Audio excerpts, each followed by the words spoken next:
gentlemen, Brian Wilson, Mary Catherine Ham, today's newsmakers, and you, the Morning Majority. 105.9 FM, AM 630. WMAL.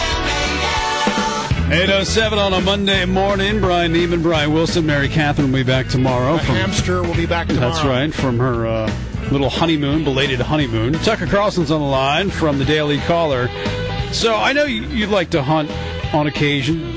Did you kill your own turkey on Thanksgiving? I didn't. No. I did catch dinner though. Actually, where I was fishing, not hunting. But yeah.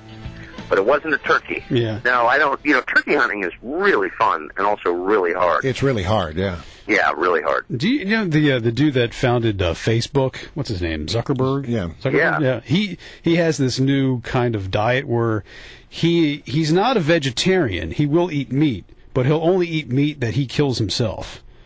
Yeah, I have a feeling that kid's going to go hungry then. Yeah, well, he doesn't look like much of a hunter to me. I got to. Well, he says he does. He says he'll go out every once in a while. He'll I think he's a bow hunter, isn't he? Yeah, he'll get some hogs together, and even the lobsters. He says he has to kill himself. It's just kind of a strange diet. Yeah, I mean, look, anything's possible. It's just I'm having trouble picturing. I personally don't have any trouble hunting for turkeys. I find them in the frozen food section at the Giant. They're right there. Yeah, I'm just saying, it's not hard. No, it's not. And they got this little thing that pops up when they're done. Yeah, that's right.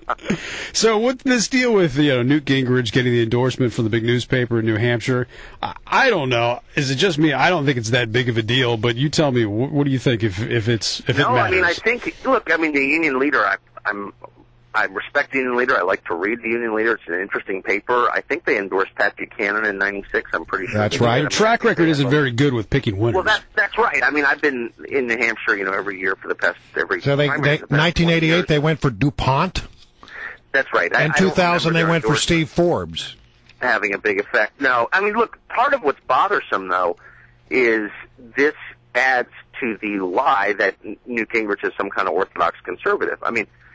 Maybe it's good that he's not. I'm not even going to judge that, but he's not, and that's the truth. And the idea that he's some sort of pure heir of Ronald Reagan is untrue. And the more that we repeat untruths, the dumber we get. And so it's important to be honest about these things, I think.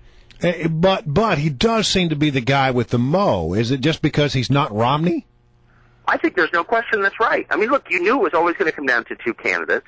His timing has been impeccable. We saw this in the last cycle where John McCain was out, dead, staff abandoned him, mass firings, people mocked him, and then all of a sudden, in the final days, he swung out in front. And that could happen here. I mean, the question is, do Republican primary voters despise Mitt Romney so much that they're going to nominate somebody with a not very good shot of becoming president? And I think the answer is yes. Whoa. You think that he cannot become president? You think that his personal baggage is too much? Look, I like Newt Gingrich, and I like talking to him. I think he's really interesting. I'm not attacking him in any way. Very unlikely he's going to get elected president. And why do you feel that way? Because there is so much baggage.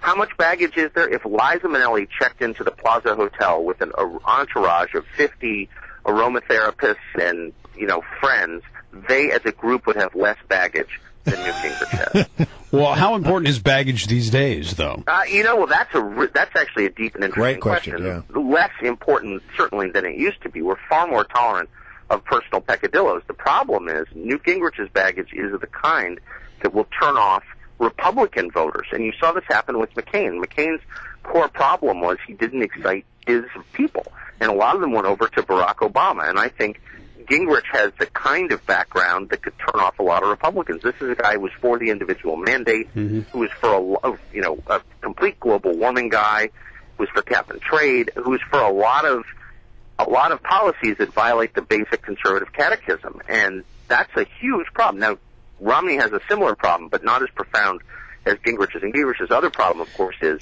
he's had a history of undisciplined behavior on the campaign trail. That may have changed. Maybe people do change late in life. I've never heard of that happening. It's possible. It's interesting you say that, because I was thinking about that the other day, because we had this debate earlier, and I said, Gingrich isn't a Tea Party guy, and I don't know why liberals are so worried or, fearful or going crazy about Gingrich, because if there was somebody who could actually work across partisan lines, who would be in favor or want to do some kind of deal-making, it would be Gingrich.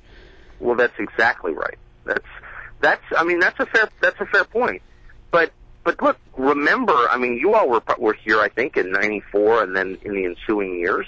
Gingrich, almost from the moment he became Time Man of the Year, which I think was in '96, 95 or '96, he became unpopular with the right, and for personal reasons. The guy has a problem with his public relations. I don't know how to put it more precisely than that. But take a look at the number of people who've known Newt Gingrich a long time who are now attacking him in print.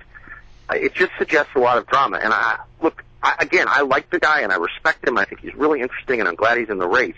But I think it could be a very, very high-drama general election, and not in a good way. All right. Now, in a moment, we're going to open the phone lines and ask members of the morning majority to weigh on the recent comments of one Colin Powell. He's on ABC this week, and he says, look, compromise. It's what it's all about. It's what made this country great. And the Tea Party needs to be careful, because if they put somebody forward who's not willing to compromise and reach out to the middle, then they're going to have nominated someone who cannot win. What say you, Tucker Carlson? Well, I mean, that's true, but I think the kind of compromise that Powell's calling for is coming only from one direction. I mean, I don't see Powell calling for the administration to compromise or for its handmaidens in Congress to compromise at all. And, I mean, compromise by definition is a two-way deal, right? Right. I mean, Powell was an Obama voter. He was an early Obama fan and backer, and this seems consistent with that. I mean, of course, he's Colin Powell. We all respect him, but I think his political advice is coming from a very specific point of view. All right, Tucker. Good to have you on. As always, we appreciate it.